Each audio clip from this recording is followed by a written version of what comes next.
everybody. Welcome to the Abbots Address. Today is Thursday, September 22nd. So, I put a post on the Facebook asking for some people to put forth things that they might like me to talk about, and I'm going to go through them kind of as they showed up. Maybe not all of them, but at least a few. And I'll save the other ones and we'll get to them. So, the first question, how to set up a home altar. Table, the setting, offer incense with it. The entire ritual at home is pretty much made up. Guidance would be helpful. Yes, guidance is very helpful. Yeah, how to lay the thing out. Okay, so the deal is that the altar, it can be a lot of different ways. The home altar, especially the home altar, can really be pretty much anything that you find useful and supportive. And I would have a strong preference that it be, if not directly a traditional Zen altar, but at least then influenced by it. But there's actually lots of room. I mean, that's the first thing to say, that these are guidelines and suggestions. They're not hard and fast requirements, but there is kind of a traditional way of doing the thing. And altars can serve multiple purposes at home. So that's another thing to say. So that, there's like a main sort of family altar at home. It can be very, very simple and very elegant. It doesn't have to take up a ton of space or be this big thing, although I guess it could be. But, there can also be different altars for different things. So, for example, one can have the main family altar where folks practice and sit, or maybe it's in a place that's able to radiate to the home and it's a nice place where people can see, but it's sort of like the general overall altar. And that's what I'm going to talk about today. But you could also have, say you could have a little altar to the to your ancestors and to the ancestors of your family and your heritage. And you can include in that also the lineage of the tradition of Zen that we share together. So you could have a separate like altar space for that, wherein you have pictures of the ancestors or things that are relevant to you and your family, that kind of stuff.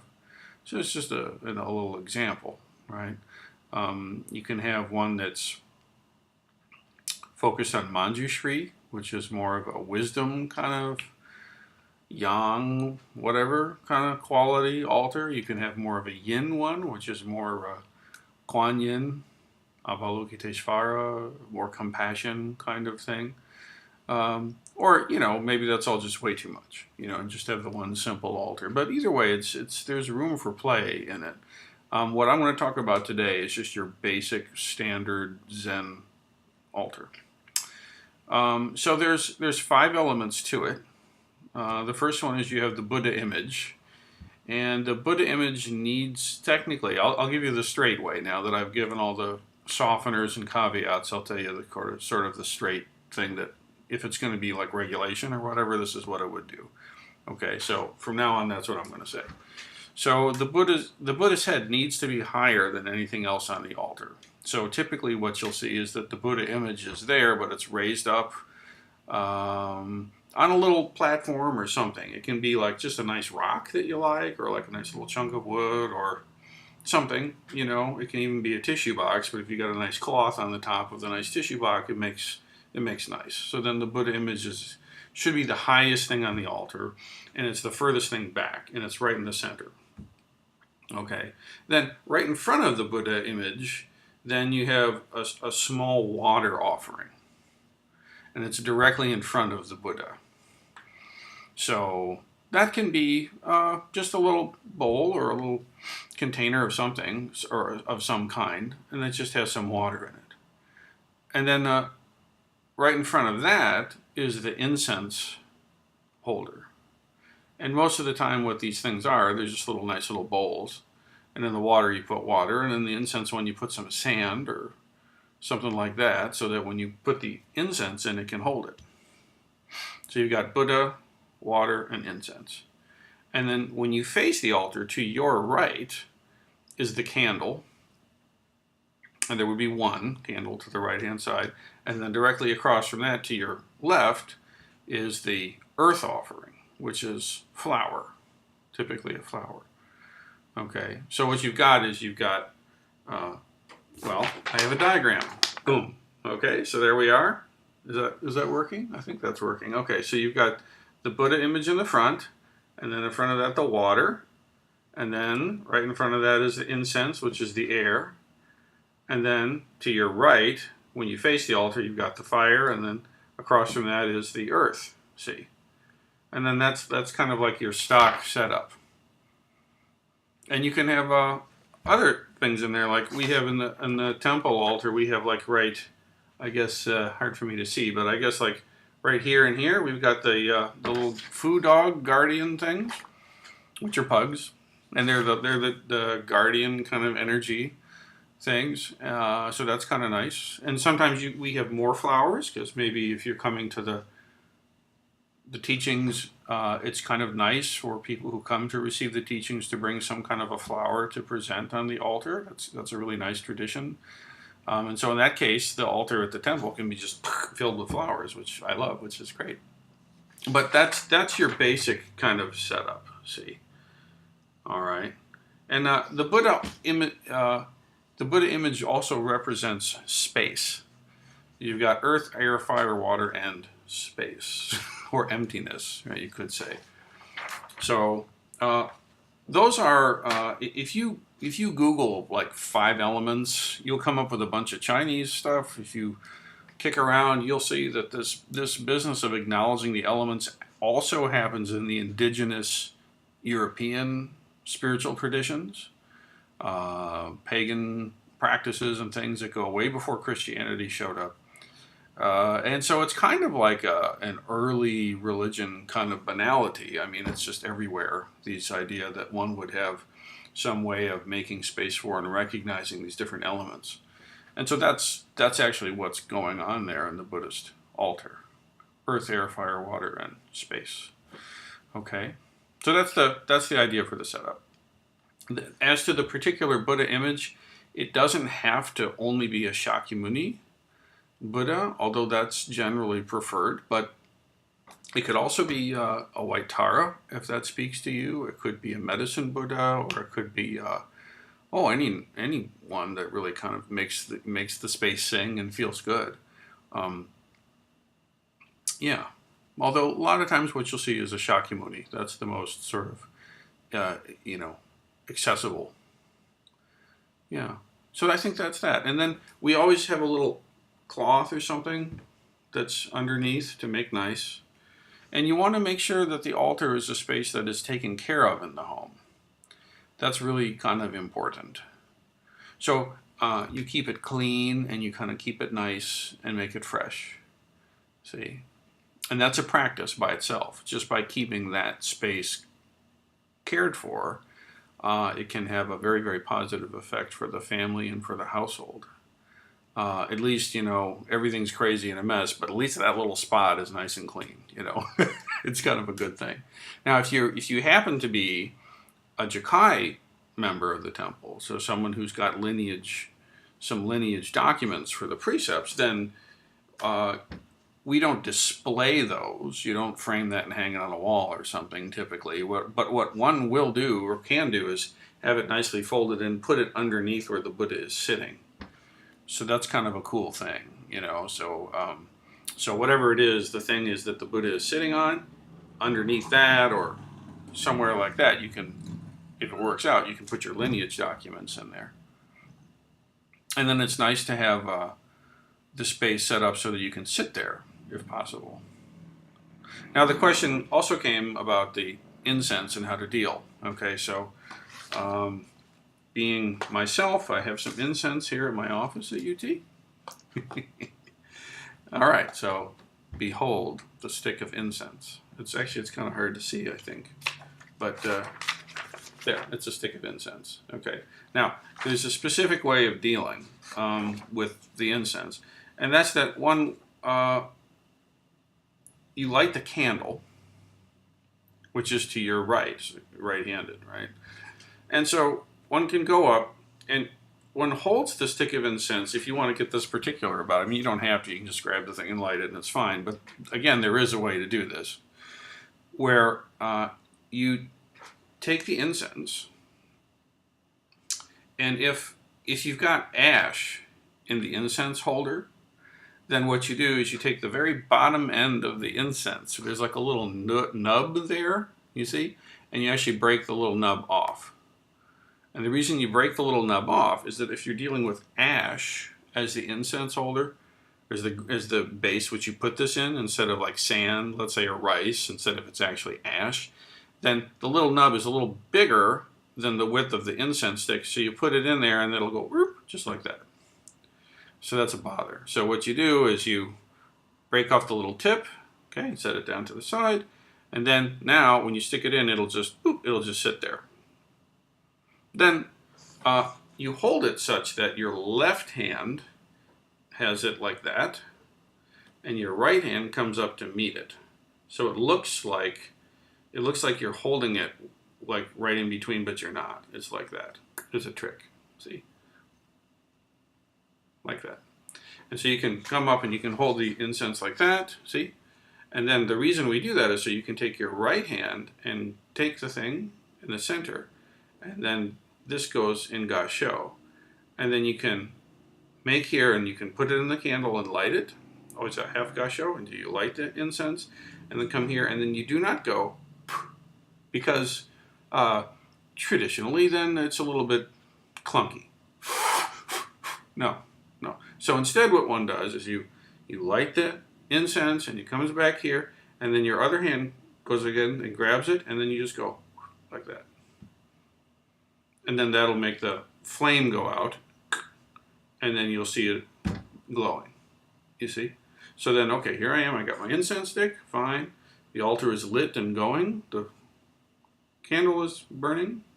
And then you take your incense stick and you click off a little bit. Click. Set it to the side. You hold it like this. You come up to your altar. And then your right hand comes this way. Left hand comes to gasho. You put it in the candle flame and you make sure it's cooking, so it's good. And then you bring it back, and then left hand goes this way, and then shoop.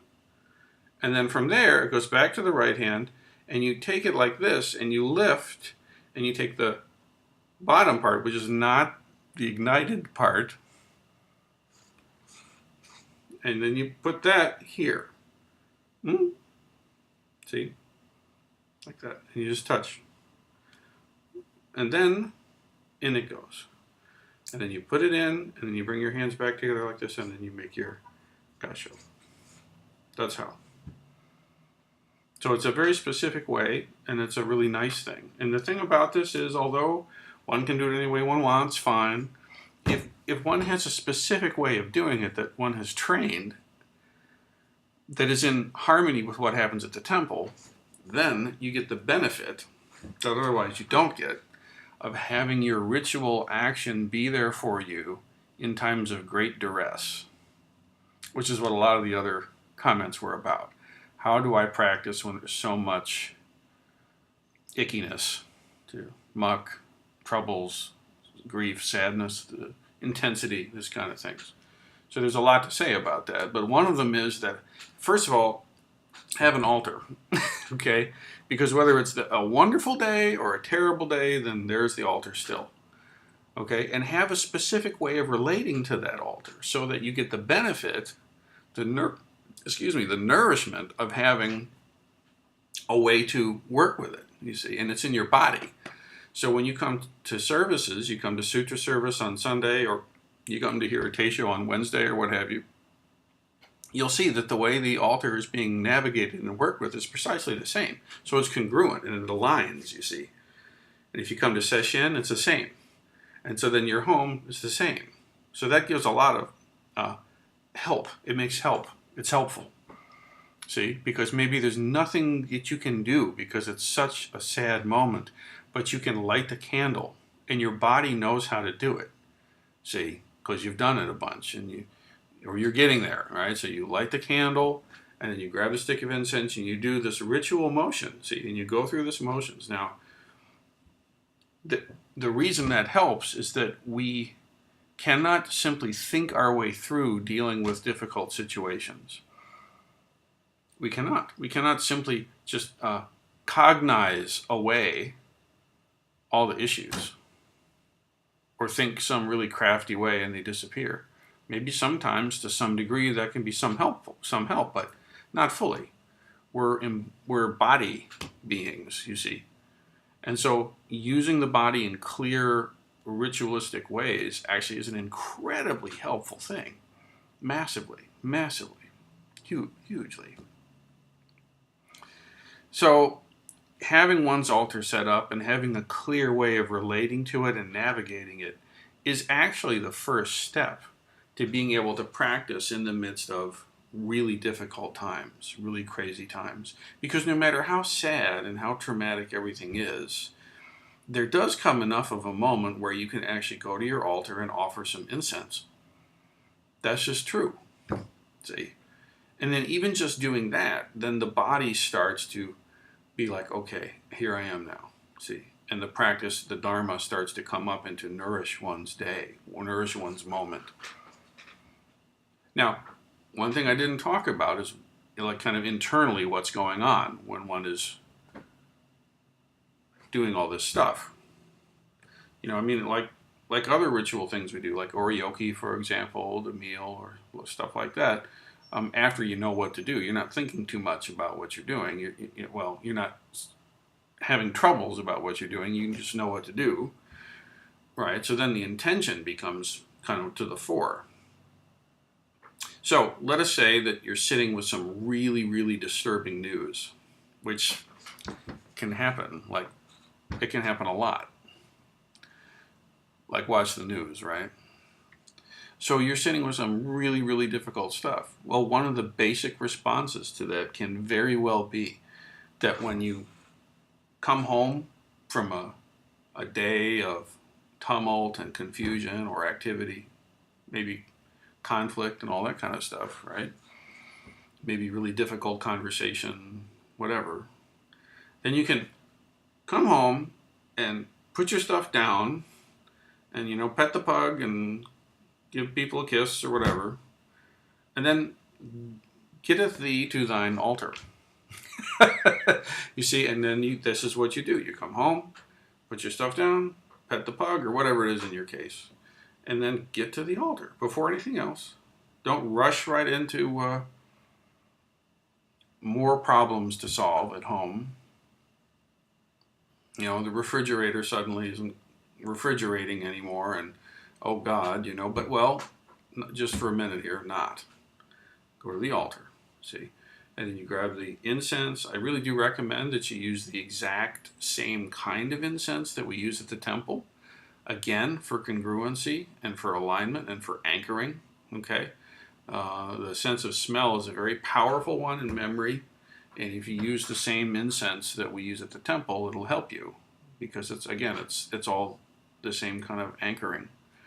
And then you, in the midst of it, you go and you do the offering and you make the incense and make it nice. And you might be crying while it's happening. I mean, that's okay. Your tears are coming. It's not a happy time, but you're engaging, you see. Now, at such a time, you could, let's say it's just a normally aggravating day, okay? It's not a particularly aggravating day. Well, you could come home and you can just go to your altar and make an incense, and then you offer, okay? All these things are offerings. It's an earth offering, a fire offering, air offering, water offering to Buddha, right? To all of everything. And so what are you offering? What's the deal? Well, we offer the best we have to give. We offer everything, right? We give the universe to the universe. We give life to life. We give everything to everyone. But in a particular way, you might offer peace and ease and joy and happiness to those people who just were such a drag, like an hour earlier. Okay, that might be really a good thing to do. And for yourself, too, that you might find some peace and ease and at least find the situation workable. And just set the intention and then make this offering. Boom. And then when you make your bow, you see, you're still expressing your being one with everything. So using all the ingredients of your life, you will practice Dharma. including this. See, and then the step further might be, for everybody who's had an aggravating conversation today, or for those who are having it right now, may they find ease. And you just cultivate this really highly developed sense of empathy and compassion and goodwill, and you train it. Boom, boom. See, and that might be it. That might be as much as you can pull off if you really got a lot of heavy stuff going on. But you've done that. You've engaged in that formal practice. See? And then the next thing is that, if you're sitting with really difficult time and a lot of confusing stuff, you can go for the home liturgy, which we should be doing anyway, daily during Ongo anyhow. And you can just read the words and let them kind of wash over you and put as much positive intent as you can in them.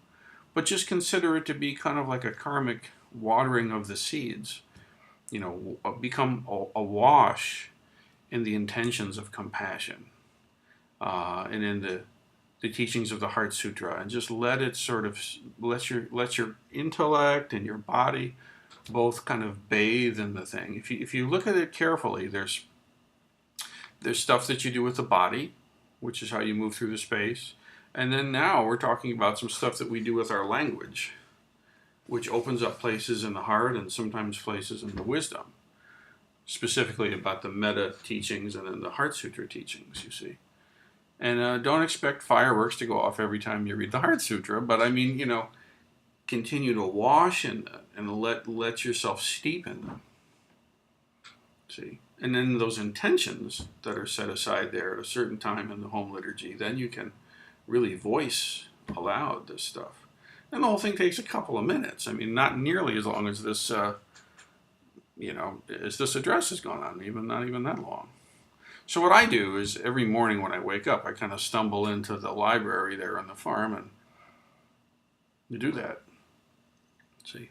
Now we'll talk more about actually sitting with the difficult stuff, like in the practice of Zazen. I'll get into that next week.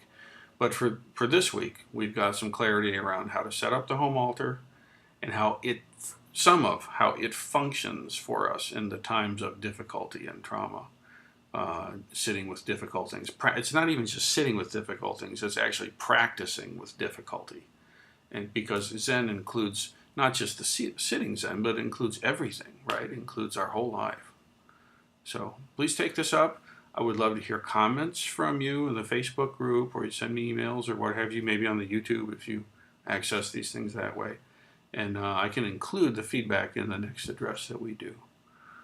Now, a few quick announcements. Really one main one is that we've got the Conservancy project at the Abbotsy that's happening. And that's this Saturday from 2:30 to, I think, 5:30. And just to say aloud that the Abbotsy is a nature conservancy. I mean, we work with the Nature Conservancy, which is a group out there in the oak openings. It's a very rare habitat. And Shoan, who's a very knowledgeable, in fact, she's an environmental scientist, member of the Sangha. She's coordinating efforts to make the space more available for indigenous species and to get some invasive species out. And so we talk about getting our vows to function in the world socially engaged. Well, here's a chance to help make the space that we're also grateful for and that we all benefit from so much more aligned with ecological intentions. Okay, thank you, everybody.